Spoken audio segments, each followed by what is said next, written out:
नमस्ते बच्चों, my self Jaiswal sir. हम पढ़ रहे हैं class 9 science the fundamental unit of life. Now we will see certain definitions regarding this. So, first is DNA. It is genetic material.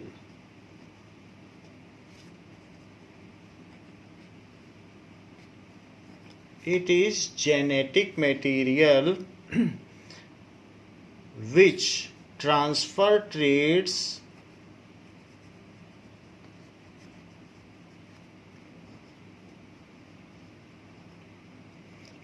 का मतलब होता है कैरेक्टर्स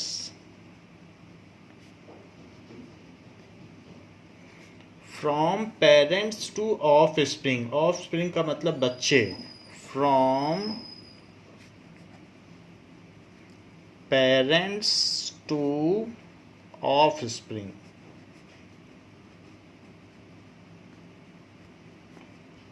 तो डीएनए का काम है, जेनेटिक मटेरियल है जो कैरेक्टर्स को पेरेंट से बच्चों में डालता है। तो जिसके जैसे बच्चे हैं उनके फीचर्स उनके पेरेंट्स से मिलते जुलते हैं, तो it is due to DNA. So DNA की वजह से ऐसा होता है। Now its full form is deoxyribonucleic acid. Its full form is deoxyribonucleic acid. तो यहाँ से डी लिया गया है, यहाँ से एन लिया गया है, यहाँ से ए, तो इसका फुल फॉर्म ये हो गया। It also provides code for protein synthesis. Protein कैसा प्रोटीन बनना है, कहाँ पर, इसके लिए ये कोड भी देता है। So it provides code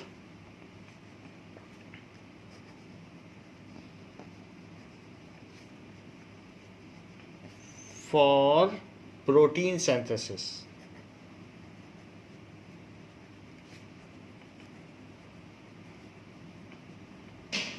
So this is DNA. So इसके अलावा its shape is double stranded helix type. So it is a long thread, double stranded helical long thread. It is double stranded, दो धागों का बना होता है। double stranded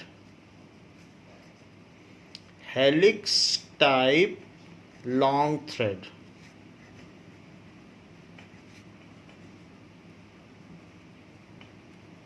ये चीज है। तो जीन क्या होता है? जीन, जैसे हम कहते हैं कि हमारा जीन हमारे पेरेंट्स से मिलता है। अगर पेरेंट्स की आईज ब्राउन है तो बच्चों की भी ब्राउन होती हैं। कोई अगर माँ किसी की ब्लॉन्ड गर्ल है, यानी उसके गोल्डन कलर के हेयर हैं, तो बच्चे भी ब्लॉन्ड होते हैं, उनके भी गोल्डन हेयर होते हैं। तो जीन का मतलब क्या होता है कि a long strand of DNA which determines one character. जिससे कोई एक करेक्टर डिटरमाइन होता हो उसको वन जीन कहते हैं। और हमारी बॉडी में 50,000 से ऊपर जीन्स हम अपने पेरेंट्स से इनहेरिट करते हैं, यानी उनसे लेते हैं और अपने पेरेंट्स के जैसा दिखते हैं। So the long strand of DNA, the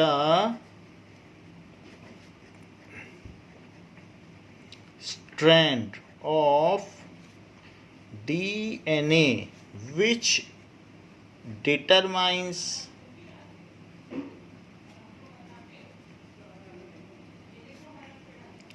one trait, कोई वन ट्रेट हो या वन करेक्टर। जैसे ब्राउन कलर ऑफ आई, ये एक ट्रेट है। ब्राउन कलर ऑफ आई या गोल्डन हेयर, तो इस तरीके से ट्रेट होते हैं। तो डीएनए का कोई बहुत लंबा स्ट्रैंड होगा, उससे वन ट्रेट डिटरमाइन होता हो, is called gene, is called gene. A single chromosome has about 2000 genes. A single chromosome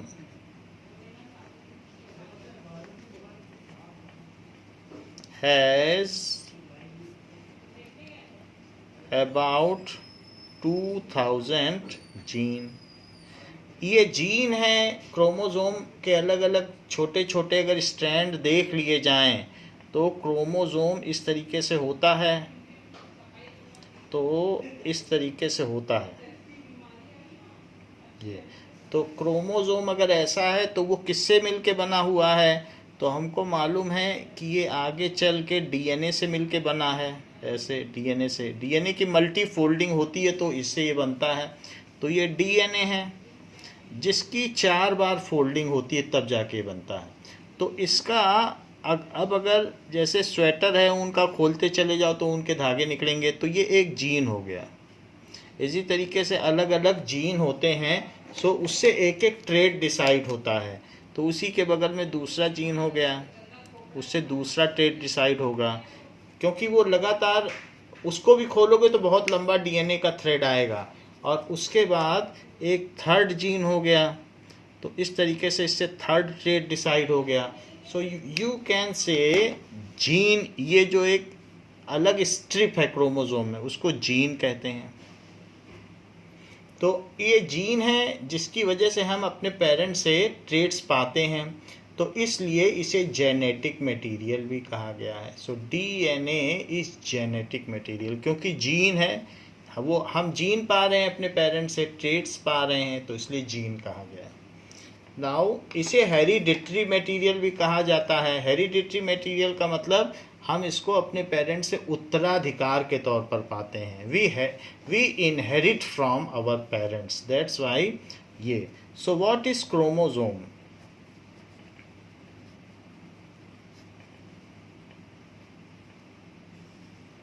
सो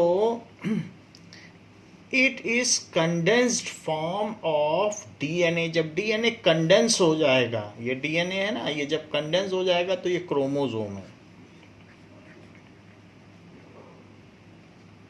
ऐसा सेल के डिवीजन के टाइम में होता है। It is condensed form of DNA and has X-shaped structure.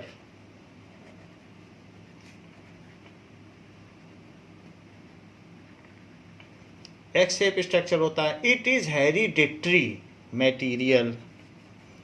It is hereditary material या genetic material कह दो, ऐसा है। तो हम ये कह सकते हैं कि डीएनए से जीन बनता है और जीएनए से क्रोमोसोम बनता है, ये चीज़ है। जब डीएनए खुला है, whenever DNA is not condensed then it is known as chromatin. तो वो चीज़ ऐसे कही जा सकती है, वीडियो में हमने देखा है। Now what is diffusion? Diffusion क्या है? Movement of any matter particle या movement of particles from higher concentration, जहाँ पर वो ज़्यादा हों, टू लोअर कंसंट्रेशन। जैसे कि अगर इंक है और पानी में इंक डाल दी जाए तो वो धीरे धीरे पूरे वाटर में डिफ्यूज़ होने लगती है और मिक्स हो जाती है। सो यहाँ पर जो ब्लू कलर के पार्टिकल हैं वो बहुत ज़्यादा हैं तो वाटर में चले जाएंगे। So movement of particles from higher concentration to lower concentration, पूरे वाटर में ये फैल जाएंगे, डिसिमिनेट हो जाएंगे। तो ये इंक की ड्रॉप है, इंक ड्रॉप, ये डिफ्यूज़न है। या इंसेंस स्टिक की जो स्मेल है वो कहीं पूरे रूम में फैल जाती है जब हम अगरबत्ती जलाते हैं, तो वो भी डिफ्यूज़न है।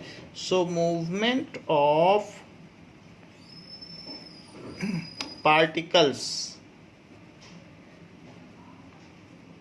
from higher concentration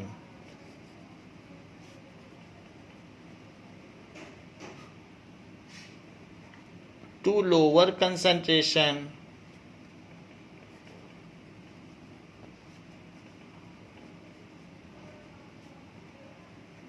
on their own is called diffusion. इसका एक और भी डेफिनेशन है, spontaneous intermixing of various kinds of particle. जैसे आप क्या करें, इसमें एक ब्लू कलर का इंक का ड्रॉप डालें, रेड कलर का डालें, ग्रीन, तो सब स्पॉन्टेनियसली इंटरमिक्स हो जाएंगे। Spontaneous intermixing of various kind of particles is called diffusion. Spontaneous का मतलब स्वतः, अपने आप। Spontaneous intermixing of various kinds of particles on their own is called diffusion. जैसे मिल्क में शुगर डाल दीजिए, रूह अफ़ज़ा डाल दीजिए और कुछ डाल दीजिए तो अपने आप सब मिक्स हो जाएगा, तो उनका डिफ्यूज़न हो जाता है। So that is diffusion. What is osmosis? That is movement of water. ये वाटर के लिए होती है osmosis. From higher concentration of water to lower concentration of water through semi permeable membrane. movement of water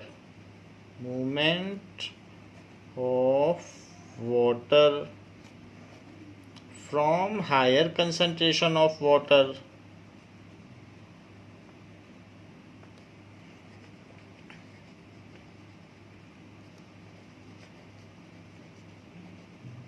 to lower concentration of water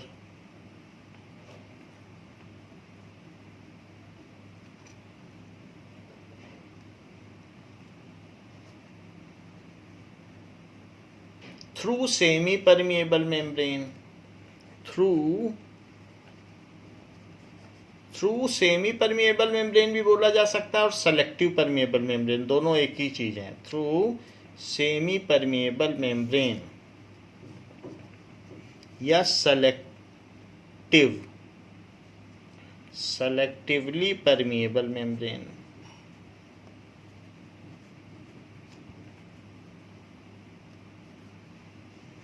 इसका मतलब होता है अर्ध पारगम्य झिल्ली, जो किसी चीज को जाने दे और किसी चीज को न जाने दे।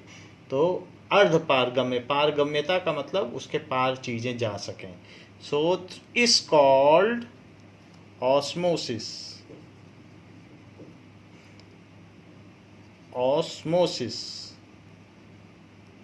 ये चीज है। जैसे सब्जियों में पानी छिड़का जाता है तो सब्जियां बिल्कुल टर्जर हो जाती, टाइट हो जाती हैं, तो पानी में डाल दीजिए गाजर, टाइट हो जाएगी। तो वाटर का हायर कंसंट्रेशन से लोअर कंसंट्रेशन में जाना, और जितने भी वेजिटेबल्स होते हैं सभी सेमी परमिएबल होते हैं। प्लांट की हर चीज़ सेमी परमिएबल है, तो उसको ऑस्मोसिस कहते हैं।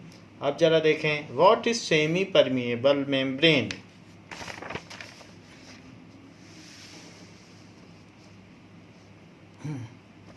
या फिर selective permeable membrane. Selective permeable membrane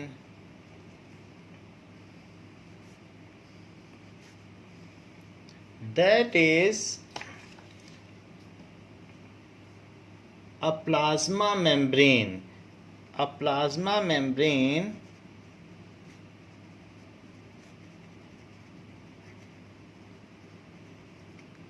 which allows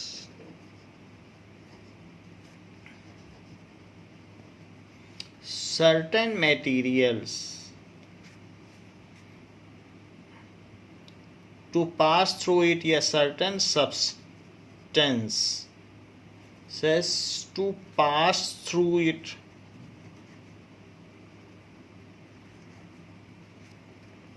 And disallows other material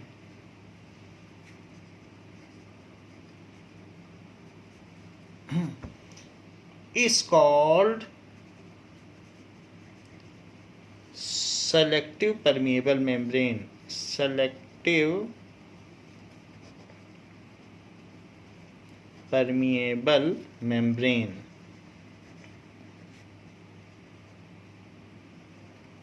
so cellular membrane, जो सेल की आउटर मोस्ट कवरिंग होती है, उसको कहते हैं सेलुलर मेम्ब्रेन.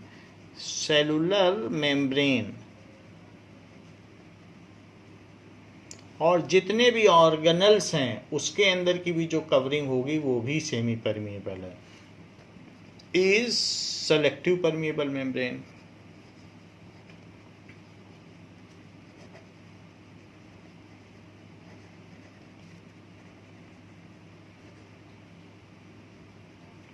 अब जरा देखिए, ये तो बात हमने देख ली कि किस तरीके से अलग अलग डेफिनेशंस हैं. Now we will see something about movement of water in cell. So movement of water in cell. किसी भी सेल में 70% वाटर होता है. हमारी बॉडी में भी 70% वाटर है. तो आप किसी भी सेल को ऐसा कर सकते हो कि कोई भी सेल हो, एग भी एक सेल है, एग बहुत बड़ी सेल है, तो किसी भी सेल को आप ऐसा कर सकते हो कि बाहर के मीडियम में रख सकते हो. तो अगर मान लीजिए सेल में 70% वाटर है और बाहर भी आप एक ऐसा सोल्यूशन बनाओ कि जिसमें 70% ही वाटर हो, तो इसमें मान लीजिए 70% वाटर है सेल में, एग सेल है, और बाहर भी 70% वाटर हो, तो ऐसे केस में there will not be a net movement. पानी अंदर बाहर तो आता जाता रहेगा, लेकिन कोई नेट मूवमेंट नहीं होगा. ना ये श्रिंक करेगा यानी पिचकेगा भी नहीं, और ना ये फूलेगा, स्वॉलो अप करेगा. तो इस तरीके से ये जैसा है इसका वैसे ही शेप रहेगा. So if the concentration of water inside the cell and outside the cell is same, then it is called isotonic solution. तो ऐसे केस में क्या कहा जाता है कि आइसोटोनिक सोल्यूशन. तो ये जो बाहर का सोल्यूशन है वो आइसोटोनिक है. इस सोल्यूशन को क्या कहेंगे? Isotonic solution. वो सेल के साथ आइसोटोनिक है. If water concentration outside the cell is same as inside the cell, if water concentration outside the cell is same as inside the cell,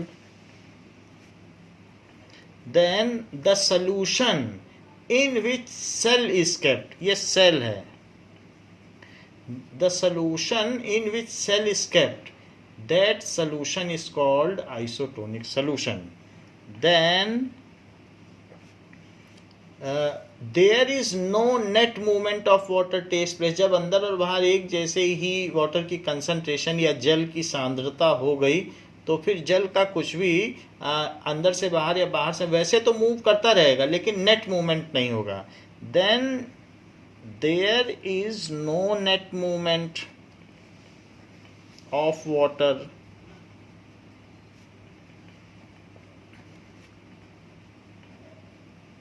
through cell. कोई net movement नहीं होगा through cell. जितना अंदर जाएगा उतना ही बाहर आ जाएगा.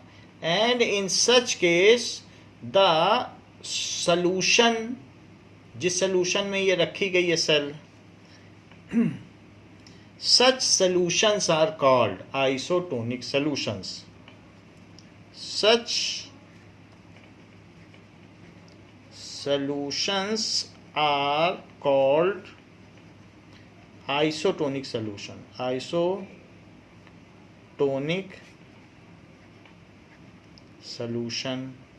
कभी आपने ये पढ़ा है कि हमारे लोगों में कभी कभी जब कमजोरी आती है तो आईवी चढ़ाया जाता है. तो आईवी का मतलब होता है इंट्रावीनस, यानी वेंस के थ्रू एक तरीके का सोल्यूशन चढ़ाया जाता है, कहते हैं आईवी चढ़ाए उसको. तो वो क्या होता है कि 1 लीटर वाटर में जब हम 9 ग्राम NaCl या नमक मिला दें तो उसको कहते हैं इंट्रावीनस. तो ऐसे केस में जो उसकी कंसंट्रेशन होती है वो सेल के अंदर वाटर की कंसंट्रेशन के ठीक इक्वल हो जाती है, तो उसको कहते हैं कि हमने आईवी चढ़ाया है. तो आईवी कुछ नहीं है, 1 लीटर पानी में अगर 9 ग्राम नमक मिला दो तो वही आईवी कहलाता है. वही बाज़ार में 100-150 रुपये का पर बोतल मिलता है जिसको चढ़ाया जाता है. हम लोग उसे कॉमनली बोलते हैं ग्लूकोज चढ़ाया जा रहा है, बट वो ग्लूकोज नहीं होता है, वो होता है आईवी. तो इस चीज़ है इंट्रावीनस, क्योंकि वीन्स के थ्रू चढ़ाया जाता है, वेन्स के थ्रू, तो इसलिए इंट्रावेनस कहा जाता है. तो it is called isotonic solution. So IV solution या intravenous solution is isotonic with the body cells. Intravenous solutions, that is IV solutions, are isotonic to body cells. Isotonic to body cells. ये बात है. तो पहली बात हमने देख ली कि आइसोटोनिक सोल्यूशन क्या होते हैं. Solutions are of 3 type. तो पहला है आइसोटोनिक सोल्यूशंस. सो हम यहाँ पर देख रहे हैं कि the solution in which cell is kept is of 3 types. So solution in which cell is kept या present is of 3 types. 3 types. वो 3 टाइप के हैं. वो कौन कौन से हैं? पहला है आइसोटोनिक सोल्यूशन. तो पहला हमने आपको बता दिया आइसोटोनिक सोल्यूशन. सेकंड क्या है? Second is hypotonic solution. So hypotonic solution क्या होता है? देखिए हाइपोटोनिक सोल्यूशन. सो अगर मान लीजिए ऐसा हो, ये सेल है और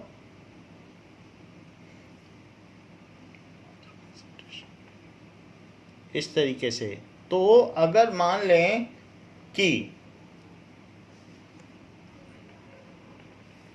इस तरीके से हो, हम रेजिन रख दें. रेजिन का मतलब किशमिश.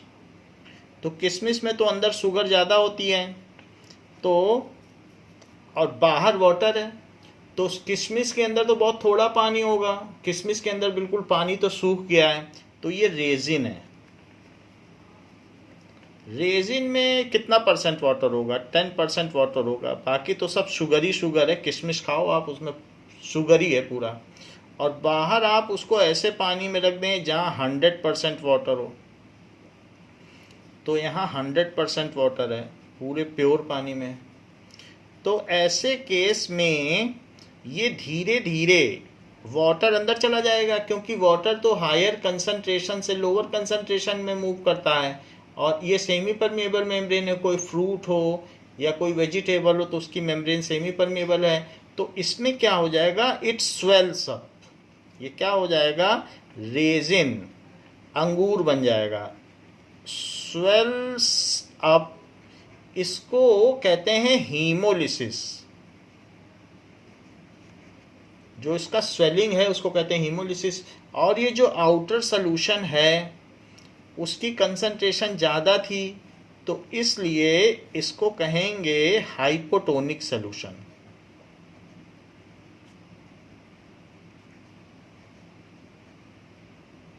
solution. So if water concentration outside the cell is more, if water concentration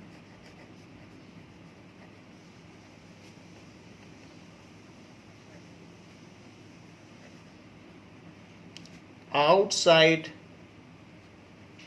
the cell is more, then बाहर पानी ज़्यादा है, then water moves, net movement of water takes place from outside the cell to inside cell, then net movement of water takes place from outside the cell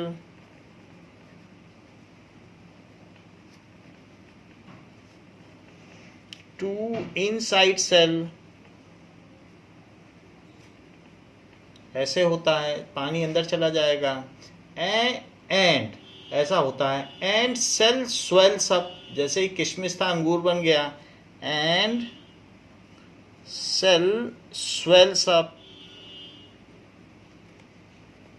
कभी कभी ये जो bast भी हो जाती है उसको कहते हैं टर्जर हो गई, फट गई, तो इस तरीके से हो जाता है.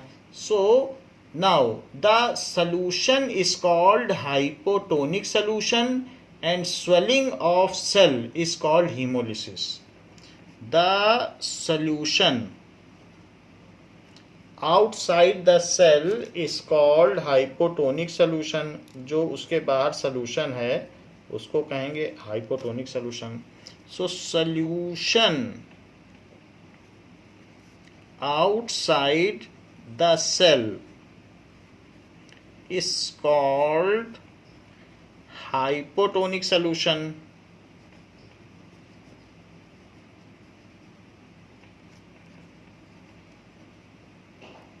तो पानी बाहर जाता था तो अंदर चला गया और इसी वजह से तो ये फूल गई, स्वेलिंग हो गई. And swelling of cell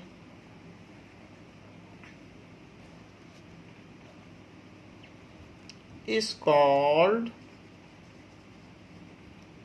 hemolysis. So hemolysis, इसको hemolysis कहेंगे. Now so swelling of cell is called hemolysis. Sometime so much water enters inside cell that it may burst, that is called turgor. तो कभी कभी इतना पानी चला जाएगा कि ये सेल वॉल पर इतना प्रेशर आएगा कि ये बस्ट भी कर जाएगी. Sometime सेल में बस्ट, ये बर्स्ट कर जाएगी due to excess pressure, due to excess pressure. आप अंगूर को पानी में डाल के देखो, 2 घंटे में सारे अंगूर फट जाते हैं. So excess pressure, it is called turgor. जो बस्ट हो जाना है उसको टर्जर कहते हैं. खैर आप हीमोलिसिस ध्यान रखिए. सो एक्सेस प्रेशर की वजह से ये बस्ट हो जाता है और ये जो बस्टिंग है उसे टर्जर कहते हैं कि टर्जर हो गया. नाउ अब हमने सेकंड चीज़ देख ली है कि what is second type of solution. वो हाइपोटोनिक सोल्यूशन है. अगर बाहर वाटर कंसंट्रेशन ज़्यादा होगी तो हाइपोटोनिक है और ऐसे केस में स्वेलिंग हो जाएगी. अब थर्ड काइंड ऑफ सोल्यूशन देखिए. सोल्यूशन 3 तरीके के होते हैं जिसमें कि ऑस्मोसिस होती है. Now third is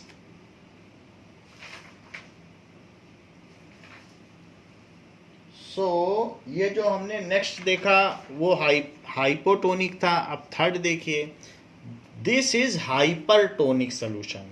hypertonic solution में क्या होगा कि कभी अगर आप ग्रेप्स को सिरप में डाल दें, चाशनी में, तो ग्रेप्स में वाटर ज़्यादा है लेकिन आपने बाहर शुगर सिरप डाल दिया, सिरप, और ये ग्रेप्स है. तो ग्रेप्स में आप ये देखिए वाटर ज़्यादा है इसमें 70% वाटर है, और जबकि आउटर में सिरप में 25% वाटर है। तो इसलिए इसमें से वाटर बाहर आ जाएगा, नेट मूवमेंट ऑफ वाटर, और अल्टीमेटली ये श्रिंक हो जाएगी, वो किशमिश बन जाएगी। तो अगर आप सिरप में इसको डाल देंगे तो धीरे धीरे ये लूज होके ऐसा ऐसा हो जाएगा, सारा पानी निकल जाएगा, तो ये चीज़ हो जाएगी। So it shrinks, cell shrinks, या ग्रेप्स जो होगा वो श्रिंक कर जाएगा। ग्रेप मल्टी सेलुलर है, वो बहुत सारी सेल का बना हुआ होता है, तो अल्टीमेटली वो श्रिंक कर जाएगा। सो जो ग्रेप है वो श्रिंक हो जाएगा। इस श्रिंकिंग को कहते हैं प्लाज्मोलिसिस, प्लाज्मोलिसिस। और ये जो आउटर सोल्यूशन है उसमें वाटर कंसंट्रेशन बहुत कम थी, 25% थी, अंदर ज़्यादा पानी था, बाहर कम था। तो इस सोल्यूशन को कहेंगे हाइपरटोनिक सोल्यूशन, हाइपरटोनिक सोल्यूशन। तो ये चीज़ क्या होती है, if cell is kept in a medium, if cell is kept in a solution whose water concentration is lesser than the water concentration inside cell, whose water concentration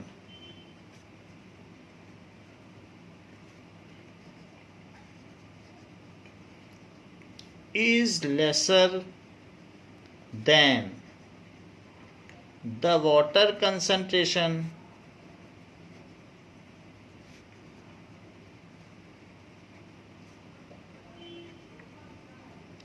inside cell।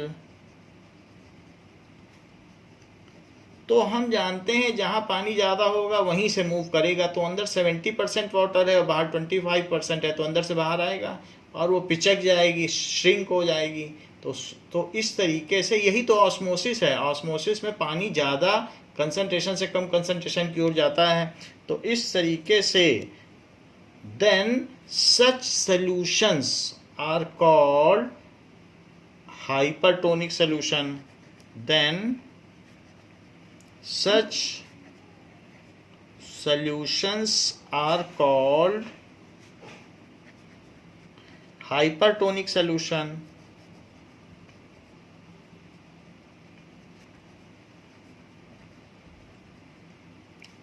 It result in shrinking of cell, it results in shrinking of cell, इससे cell shrink हो जाती है, shrinking of cell, which is known as plasmolysis, which is known as plasmolysis. सीधी सी बात है, अगर आपसे कोई प्लाज्मोलिसिस पूछे तो ज़्यादा नहीं बताना है। If a cell is kept in hypertonic solution, then cell shrinks, it is called plasmolysis। तो यही चीज़ आपको बतानी है। कोई पूछे hemolysis, if cell is kept in hypotonic solution, then cell swells up, it is hemolysis। इतनी बात बतानी है। तो hemolysis और plasmolysis की अलग अलग हम डेफिनीशन फिर से लिख लें। hemolysis क्या है?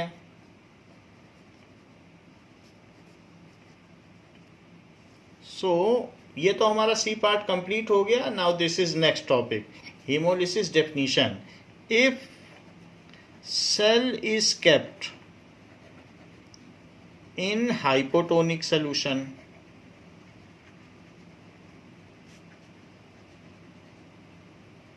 then cell swells up, it is called hemolysis।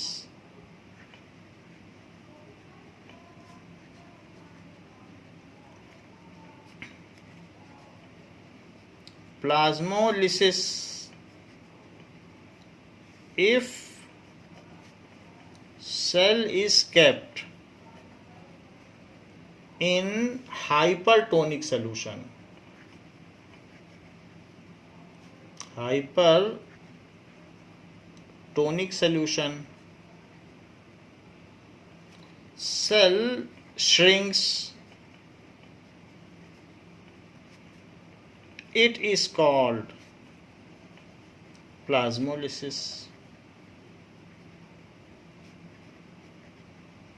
तो ये बात है, हीमोलिसिस और प्लाज्मोलिसिस की हमें डेफिनेशन समझनी चाहिए. Now we will see that how it takes place in case of egg. तो एग के केस में ये हम देखेंगे कि ये कैसे होता है. Now see, this is an experiment for hypotonic and hypertonic solution. Solution is simply a solution that has a lower concentration of solutes, dissolved substances compared to the inside environment of the cell. For example, water is considered a hypotonic solution since it is very low in solutes. A hypertonic solution is a solution that has a higher concentration of solutes compared to the cell's inside environment. For example, water with a lot of salts is considered a hypertonic solution. Since देखिए, अगर water में बहुत सारा salt जैसे डाल दिया गया है यहाँ पर, तो ऐसा अगर केस होगा तो ये हाइपरटोनिक सोल्यूशन होगा. और अगर this is hypertonic solution, it is लिखा इसमें कि अगर a large amount of salt is dissolve, और अगर ऐसा सोल्यूशन अगर हम ले लेते हैं, बहुत सारा सॉल्ट डाल दें और फिर उसको हमने बहुत सारा सॉल्ट डाल दिया, और if such solution is taken inside body, then जो हमारी सेल के अंदर का वाटर है वो सब बाहर निकल आ जाएगा और हमारी सेल श्रिंक हो जाएगी और हमें डिहाइड्रेशन हो जाएगा, यानी सेल का सारा पानी बाहर निकल जाएगा. क्योंकि बाहर वाटर कंसंट्रेशन कम है, जो वाटर हमने लिया है उसमें नमक ज़्यादा है, और हमारे सेल्स के अंदर वाटर कंसंट्रेशन ज़्यादा है, तो सारा वाटर हमारी सेल से बाहर आ जाएगा और इस तरीके से हमें डिहाइड्रेशन हो जाता है. और जबकि अगर प्योर वाटर है तो प्योर वाटर जो भी होता है वो हाइपोटोनिक है, क्योंकि उसमें कोई बहुत थोड़े थोड़े साल्ट मिले होते हैं, वो मिनरल्स होते हैं. So pure water is hypotonic, उसमें वाटर कंसंट्रेशन बहुत ज़्यादा है. तो अब ये यहाँ पर दिखाया जा रहा है कि अगर हाइपरटोनिक सोल्यूशन हम किसी डॉग को पिला दें तो क्या होगा. For example, water with a lot of salt. How can we examine the देखिए, effects of a hypertonic solution on a cell? You might be thinking, well, I'm made out of 50 to 70 trillion cells. If I drink this, I'll know what happens to cells in a hypertonic solution. But do not do that. Drinking salt water can be very dangerous as it severely dehydrates you. Nausea, vomiting, and even hallucinations are just a few symptoms of drinking massive amounts of salt water. Ask anyone who's been stranded at sea, which is unlikely because people who drink seawater eventually so it is hypertonic solution. So what you really इसमें need water is a lab concentration animal to बहुत take कम है. that जैसे test. इस dog ने अगर इसे P लिया थोड़ा सा भी, Too smart. तो इसमें डिहाइड्रेशन Have हो you tried जाएगा. older brother? It is so salty.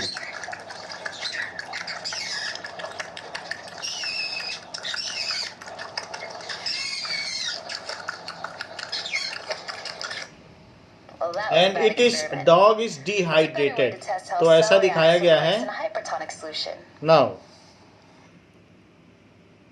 We will see the osmosis using egg cell. तो एक्सपेरिमेंट करेंगे, जो उसकी आउटर कवरिंग होती है कैल्शियम कार्बोनेट की, उसको हम विनेगर में डिज़ोल्व कर देंगे, जो सिरका होता है, जो चाउमीन में भी पड़ता है. तो उससे हम क्या करेंगे, उसको एक तरीके का ये एसिड होता है.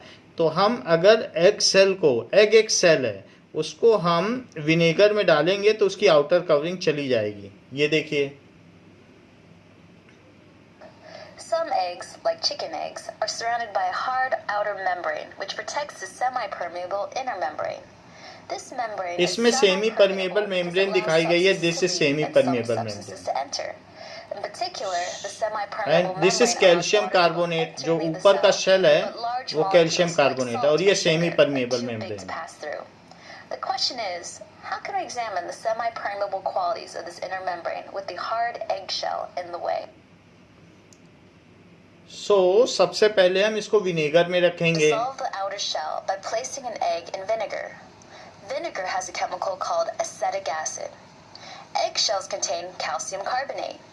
When calcium carbonate in the eggshell comes in contact with acetic acid, a chemical reaction occurs. Calcium carbonate will break down to form carbon dioxide. आप इसे water, लेमन में भी calcium रख सकते हैं, acetate. तो इसकी ऊपर की Thus, कवरिंग हट dissolving the जाएगी calcium carbonate सेल shell. की, Within तो लेमन seconds, जूस। you'll तो see ये देखिए bubbles इसकी form. ऊपर की कवरिंग These हट जा bubbles रही है। are carbon dioxide that are produced when acetic acid breaks down the eggshell. 3 days के बाद अब इसके अंदर की सेमी परमिएबल मेम्ब्रेन आ गई Within है। 3 days, you should have a semi-permeable membrane free of the hard outer shell to तो conduct ये your अभी serum. एग है, आउटर की कवरिंग इसकी हट गई है। अब एक एग को हम हाइपोटोनिक में रखेंगे, एक को Before हाइपरटोनिक starting our में। experiment, we will first mass our egg using a scale. Egg A has a mass of 94 grams. Egg B has a mass of 103 grams. Egg A we will place in a hypotonic solution, water. ये water में Egg डाल B दिया we will है। place in a hypertonic solution, it is syrup. and sugary corn syrup. तो कुछ दिन बाद अगर हम देखेंगे 8 आवर्स के बाद, तो धीरे धीरे जो हाइपोटोनिक है उसमें ये अंदर चला जा रहा है वाटर, क्योंकि बाहर water concentration is very much, so it swells up and it shrinks. इसको आप श्रिंकिंग देख सकते हैं, ये Egg पतला होता जा A रहा now है। has a mass of 97 grams. Egg A increased slightly to 103% of its original new weight. Mass is We can increased. conclude when a semi-permeable cell is in a hypotonic solution, water will enter the cell. Egg B now has B a mass shrink of हो गया है। 59 grams. Egg B decreased to 57% of its original weight. We can definitely देखिए conclude कितना that पिचक when a गया cell है। is in a so hypertonic जब solution, hypertonic में डाला water will जाता है leave the cell. ये श्रिंक हो In गया। fact, this is evident by the layer of water sitting on So top of the that corn has syrup. been shown However, कि how 103% change in mass the is not change very has taken significant. place. So how about we Now, at last we can see what are these two eggs looks like. कि एक का मास बढ़ गया है और एक का मास अलग हो गया है, कम हो गया है। Now, You're just gonna.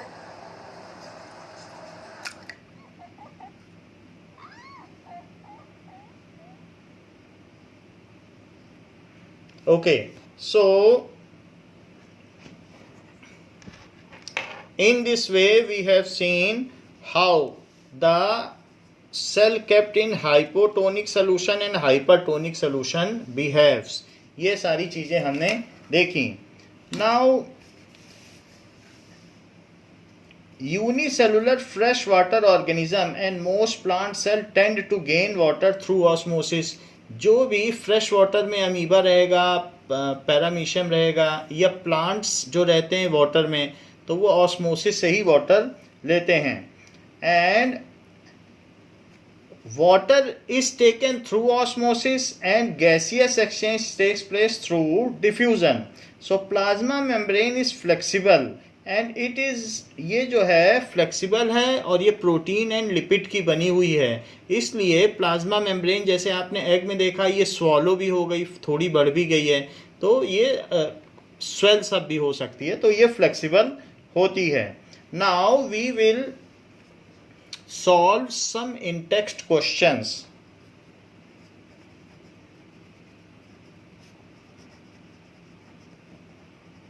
So in-text questions of page number 61. Page 61. So what are the questions? Question is, how do substance like CO2 and water move in and out of the cell? Discuss. So how do substance like water and CO2 moves in and out of the cell? That we have to discuss.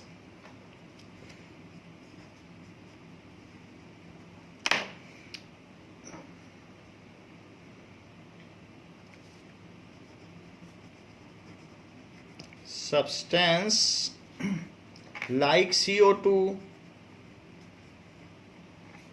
and water move in and out of the cell.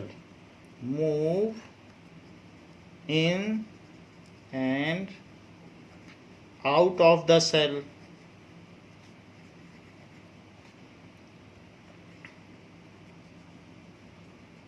Discuss.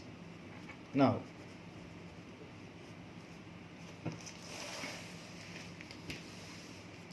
Carbon dioxide and जैसे कौन कौन सी चीज है इसमें इन्होंने कहा CO2 कैसे move करता है, तो CO2 moves in and out of the cell. वैसे तो वो अंदर से बाहर ही मूव करेगा, CO2 अंदर नहीं लेगा सेल, क्योंकि रेस्पिरेशन होता है तो उसके अंदर CO2 एक्सेस में हो जाती है। So CO2 moves out of the cell by the process of diffusion. CO2 moves out of the cell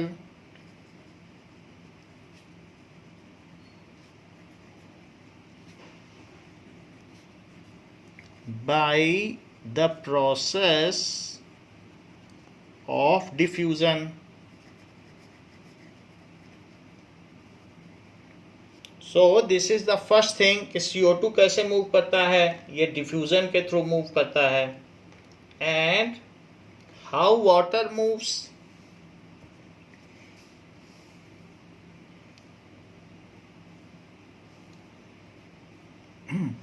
so it is due to higher concentration of CO2 inside the cell is more than outside the cell, तभी CO2 बाहर चला जाता है। It is due to CO2 concentration inside the cell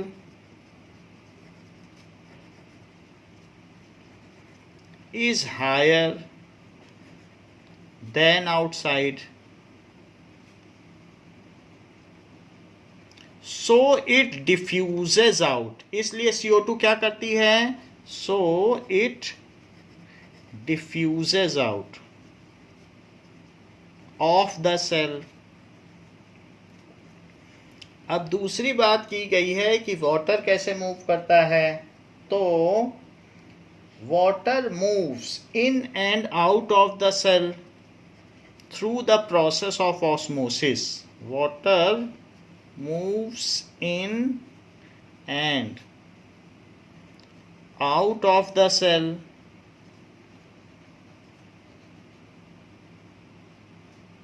through the process of osmosis। Now osmosis के through move करता है। So if water concentration outside the cell is more than it enters inside the cell. If water concentration outside the cell is more, अगर पानी बाहर ज़्यादा हुआ, then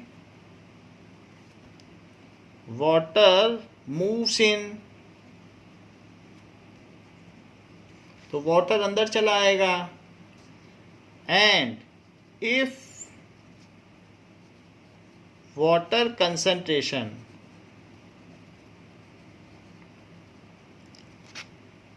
inside cell is more than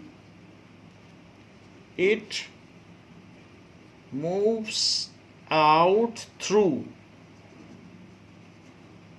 semi permeable membrane या selective permeable membrane. तो ये सब चीज़ें सेलेक्टिव परमिएबल मेम्ब्रेन के थ्रू होती हैं। Selective permeable membrane,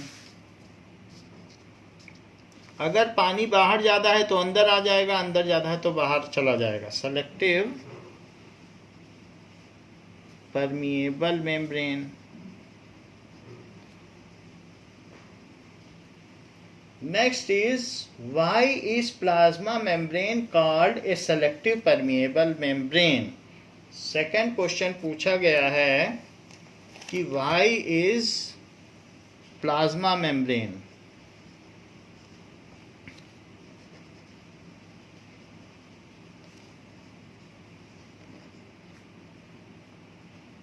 is called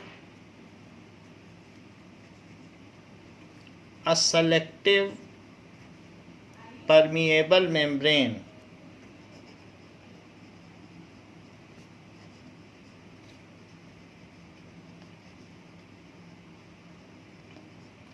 So plasma membrane allows movement of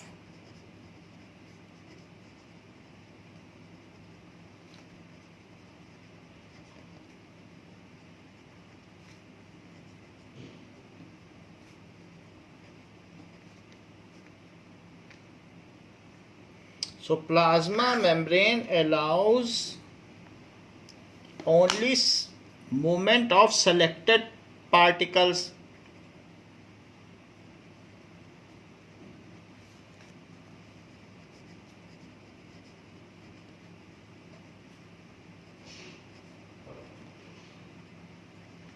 through it.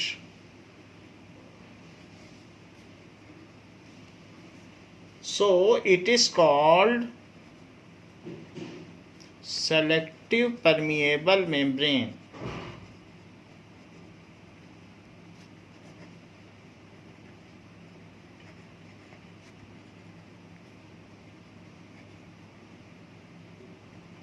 So it keeps atmosphere inside the cell different from outside the cell. It helps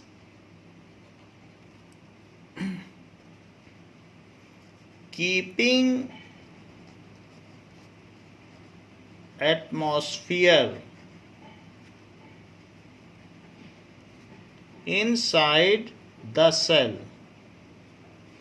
atmosphere ना लिखें, environment लिखें. Environment inside the cell different from outside. So इसलिए ये भी एक इसका काम है.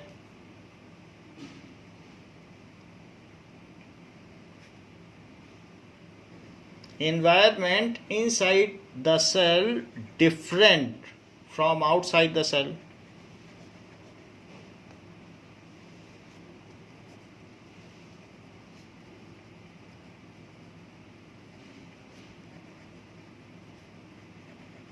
तो ये सेलेक्टिव परमिएबल मेम्ब्रेन हो गई. अभी हम लोगों ने जो फर्स्ट सेल ऑर्गेनल है प्लाज्मा मेम्ब्रेन, इसके बारे में देख लिया है. Now let us see the second cell organelle, that is cell wall. So cell wall देखिए, ये सेकेंड सेल ऑर्गेनल है. सभी में नहीं होता है, किसी किसी में होता है और किसी किसी में नहीं होता है. तो सेल वॉल क्या है? In addition to plasma membrane some cells, जैसे कि plant cells. So plant cells in addition to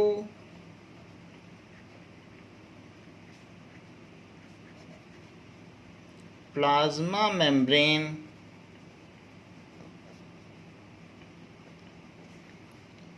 have other rigid covering outside it, have other rigid covering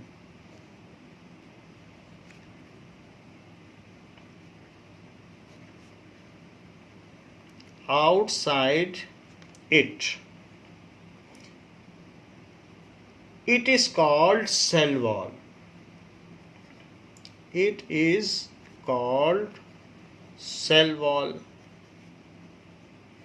जैसे कि प्लांट सेल में क्या होगा कि डिफरेंट प्लांट सेल्स जो भी होंगी वो, ये तो उसकी प्लाज्मा मेम्ब्रेन है, लेकिन इसके अलावा भी ये सेल वॉल होगी जो इसको डिफरेंट सेल से अलग रखेगी. तो अलग अलग सेल की अलग अलग सेल वॉल होगी. तो these are the different plant cell which are encased in their cells. ऐसा होगा. तो ये डबल लाइंड होगी, इस तरीके से सेल वॉल होगी. अलग अलग सेल अपने अपने सेल वॉल के अंदर इनकेस्ड होगी. इसकी क्या ज़रूरत है, उन्हें ऐसा क्यों करना पड़ रहा है? क्योंकि ऑस्मोसिस में हम तो पानी एक बकेट डाल देंगे प्लांट में तो धीरे धीरे पानी अंदर चला जाएगा और सारी सेल फट जाएंगी. तो सेल डज नॉट, ये जो सेल वॉल है इसका काम क्या है? सेल वॉल, क्योंकि वाटर तो इसके अंदर मूव करता है थ्रू ऑस्मोसिस। तो अगर आप पानी डालते रहोगे, कुछ लोग 2 बकेट बाल्टी पानी डाल देंगे, कभी बारिश भी हो जाएगी, तो ऐसे तो सारी सेल फट जाएंगी। So cell wall does not allow to grow cell या swell cell beyond a particular size, कि भाई अब आप इससे ज़्यादा नहीं बढ़ सकते, बस अब पानी ले लिया, आप इससे ज़्यादा नहीं बढ़ सकते, इसलिए वो फटने नहीं देता है सेल को। तो प्लांट में ऑस्मोसिस के थ्रू वाटर आता है तो सेल वॉल उसे प्रोटेक्ट करती है, ठीक है। So it does not allow cell to grow beyond a particular size in case water enters in it. It is made of, ये किसका बना है? Made up of cellulose. Cellulose जैसे ग्रास सेलुलोज की बनी होती है, कॉटन 99.9% सेलुलोज है। तो इस तरीके से जो हमारी बुक्स हैं वो 99% सेलुलोज हैं, सब सेलुलोज का बना है। वुड है उसमें सब सेलुलोज है। उसी तरीके से जो सेल वॉल है वो सेलुलोज की बनी होती है। तो it is made up of cellulose, cell wall. तो यहाँ पर भी आप देख रहे हैं कि ये जो प्लांट सेल है, तो अगर मैं सेल वॉल हटा दूँ सारी, तो इस तरीके से ये देखिए ये प्लांट सेल है, तो अगर सेल वॉल हटा दी जाए तो ये ऐसा दिखेगा। लेकिन फिर तो ये क्या करेगा, जितना भी वाटर होगा सारा कंज्यूम कर लेगा, तो सेल वॉल की ज़रूरत है और ये बस्ट कर जाएगा। तो सेल वॉल हमने हटा दी सारी। बट ऐसे केस में ये वाटर को लेगा और ये जैसे पानी बढ़ता चला जाएगा बस्ट कर जाएगा। तो इसलिए सेल वॉल का काम क्या है? सेल वॉल का काम है इसको प्रोटेक्ट करना फ्रॉम एक्सटर्नल एनवायरनमेंट में। तो सेल वॉल की ज़रूरत पड़ती है, it protects it from external environment. तो ये जो चारों तरफ लगा रखी है, दिस इज सेल वॉल, जो उसको बाहर के एटमॉस्फेयर से बचाती है। So this is cell wall. तो इसके दूसरी तरफ दूसरा प्लांट सेल होगा और इस तरीके से इसमें ये चीज़ होगी। तो ये इस तरीके से है। तो ये जो आउटर कवरिंग प्लाज्मा मेम्ब्रेन के बाहर आप देख रहे हैं, ये सेल वॉल है, दिस इज सेल वॉल। वो इससे ज़्यादा इसको अलाउ नहीं करेगी कि स्वेल अप हो जाए।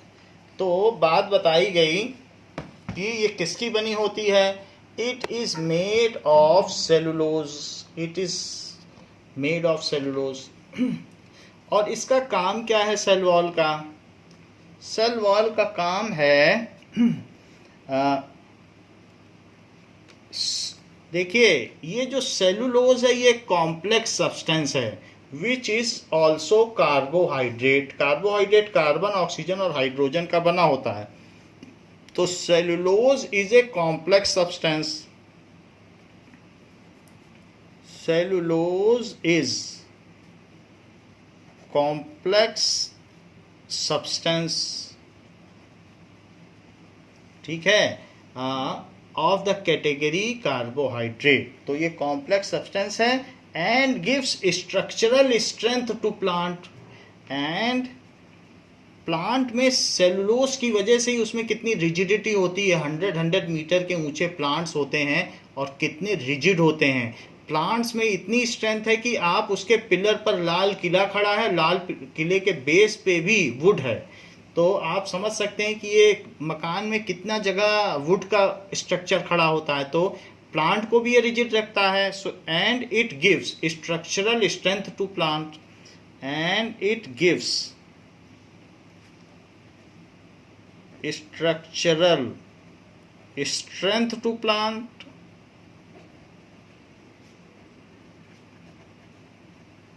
In addition to plasma membrane, there is a cell wall. तो प्लाज्मा मेम्ब्रेन तो ये अंदर वाली है, वो प्रोटीन और लिपिड की है। सेल वॉल किसका है बताइए? सेलुलोज का। जैसे रुई होती है ना, कॉटन, वो 99.9% सेलुलोज है। और ये जो हमने अंदर वाली बात बताई ये है प्लाज्मा मेम्ब्रेन। तो प्लाज्मा मेम्ब्रेन भी होती है उसमें। और प्लाज्मा मेम्ब्रेन आपको बताया जा चुका है प्रोटीन प्लस लिपिड की होती है, जबकि सेल वॉल सेलुलोज की होती है। सो ये प्रोटीन प्लस लिपिड की है। लिपिड का मतलब ऑयल या फैट। तो ये चीज़ है। It gives structural strength to plants इसका काम है प्लांट्स को स्ट्रक्चरल स्ट्रेंथ देना। Now in case the cell shrinks, अगर पानी लूज करेगी तो श्रिंक हो जाएगी, तो उसको कहेंगे प्लाज्मोलिसिस हो गई। और cell swells then also the structure of plant remain same, तो ये सेल वॉल उसको शेप में रखेगी। In case cell loses water, अब पानी इसने लूज कर दिया तो उसको हम लोगों ने बोला था कि नहीं, प्लाज्मोलिसिस। और cell gains water, swells up हो जाएगी, तो उसको कहेंगे हीमोलिसिस।